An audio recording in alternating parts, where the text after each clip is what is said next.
Terasa hari telah pagi, dengar musik sambil menari.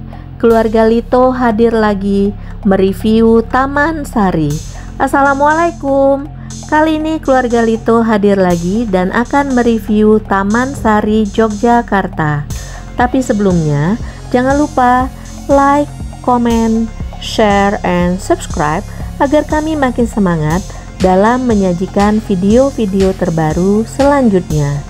Taman Sari Ngayogyakarta adalah situs bekas taman atau kebun istana Keraton Ngayogyakarta Hadiningrat yang dapat dibandingkan dengan kebun raya Bogor sebagai kebun istana Bogor.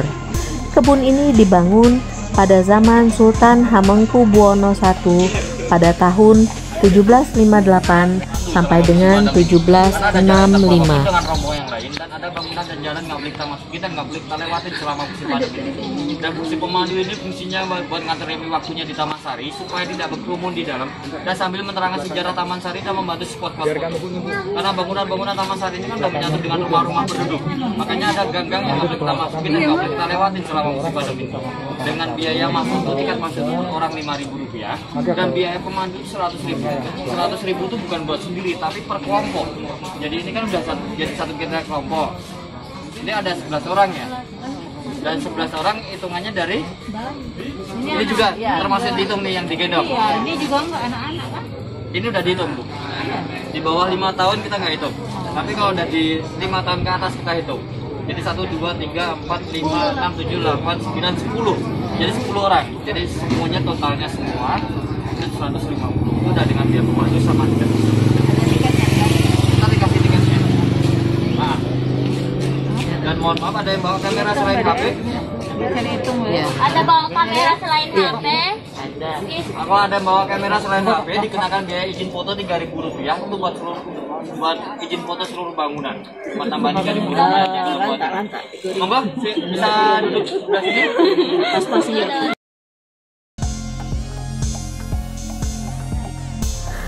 Awalnya, taman yang mendapat sebutan The Fragrant Garden ini memiliki luas lebih dari 10 hektar dengan sekitar 57 bangunan baik berupa gedung, kolam pemandian, jembatan gantung, kanal air, maupun danau buatan beserta pulau buatan dan lorong bawah air. Kebun yang digunakan secara efektif antara 1765 sampai 1812 ini pada mulanya membentang dari barat daya Kompleks Kedaton sampai tenggara Kompleks Magangan. Namun saat ini, sisa-sisa bagian Taman Sari yang dapat dilihat hanyalah yang berada di barat daya Kompleks Kedaton saja. Kompleks Taman Sari setidaknya dapat dibagi menjadi 4 bagian. Bagian pertama adalah danau buatan yang terletak di sebelah barat. Bagian selanjutnya adalah bangunan yang berada di sebelah selatan danau buatan, antara lain Pembandian Umbul Binangun. Bagian ketiga adalah Pasarean Ledok Sari dan Kolam Garjitawati yang terletak di selatan bagian kedua. Bagian terakhir adalah bagian sebelah timur bagian pertama dan kedua meluas ke arah timur sampai tenggara Kompleks Magangan. Bagian kedua yang terletak di sebelah selatan Danau Buatan Segaran merupakan bagian yang relatif paling utuh dibandingkan dengan bagian lainnya.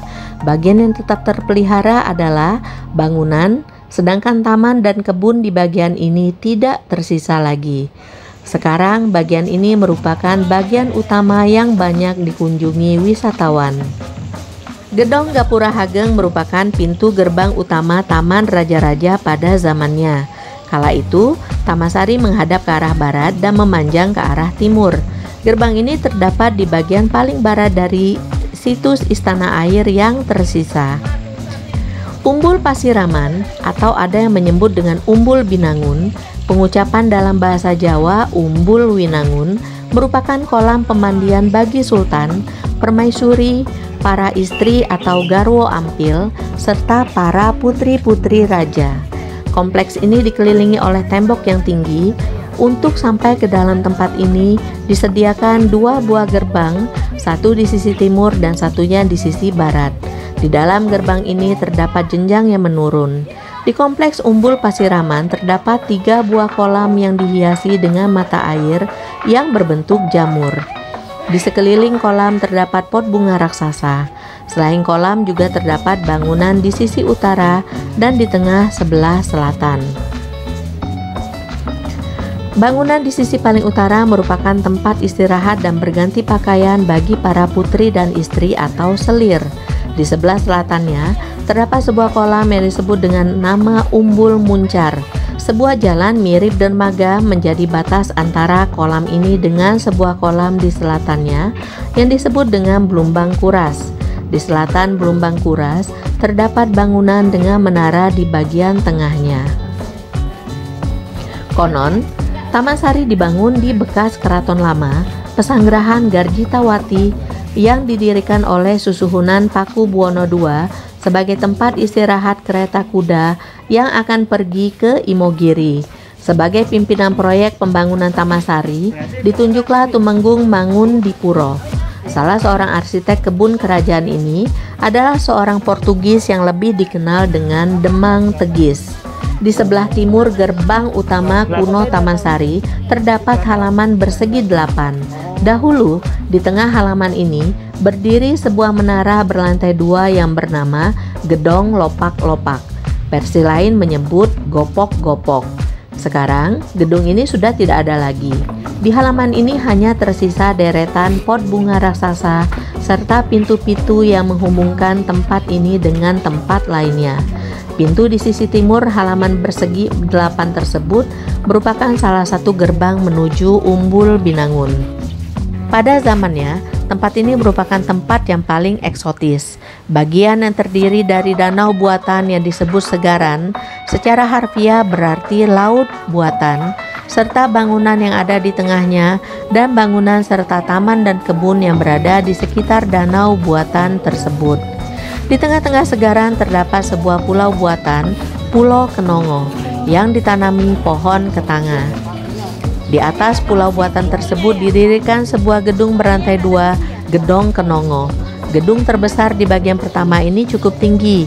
Dari anjungan tertingginya orang dapat mengamati kawasan Keraton Yogyakarta dan sekitarnya sampai keluar Benteng Baluwarti. Konon, Gedong Kenongo terdiri dari beberapa ruangan dengan fungsi berbeda. Dari jauh gedung ini seperti mengambang di atas air. Oleh karenanya, tidak mengherankan jika kemudian Taman Sari dijuluki nama Istana Air atau Water Castle. Saat ini, gedung ini tinggal puing-puingnya saja. Di sebelah selatan Pulau Kenongo terdapat deretan bangunan kecil yang disebut dengan tajuk. Bangunan ini merupakan menara ventilasi udara bagi terowongan bawah air. Terowongan ini merupakan jalan masuk menuju Pulau Kenongo selain menggunakan sampan atau perahu mengarungi danau buatan. Dahulu, di bagian barat pulau buatan tersebut juga terdapat terowongan, namun kondisinya sekarang kurang terawat dibandingkan dengan terowongan selatan. Di sebelah barat Pulau Kenongo terdapat bangunan yang berbentuk lingkaran seperti cincin yang disebut Sumur Gumuling. Bangunan berlantai 2 ini hanya dapat dimasuki melalui terowongan bawah air saja. Sumur Gumuling pada masanya juga difungsikan sebagai masjid. Di kedua lantainya ditemukan ceruk di dinding yang konon digunakan sebagai mihrab, tempat imam memimpin sholat. Di bagian tengah bangunan yang terbuka terdapat 4 buah jenjang naik dan bertemu di bagian tengah. Dari pertemuan keempat jenjang tersebut, terdapat 1 jenjang lagi yang menuju lantai 2. Di bawah pertemuan 4 jenjang tersebut terdapat kolam kecil yang konon digunakan untuk berwudu. Inilah review mengenai Taman Sari Yogyakarta. Terima kasih telah menonton. Jangan lupa like, komen, share, subscribe, dan klik lonceng agar dapat notifikasi pemberitahuan video terbaru selanjutnya. Harum wangi kembang melati selalu mekar setiap pagi. Usai sudah video kami, video mendatang kita jumpa lagi. Assalamualaikum.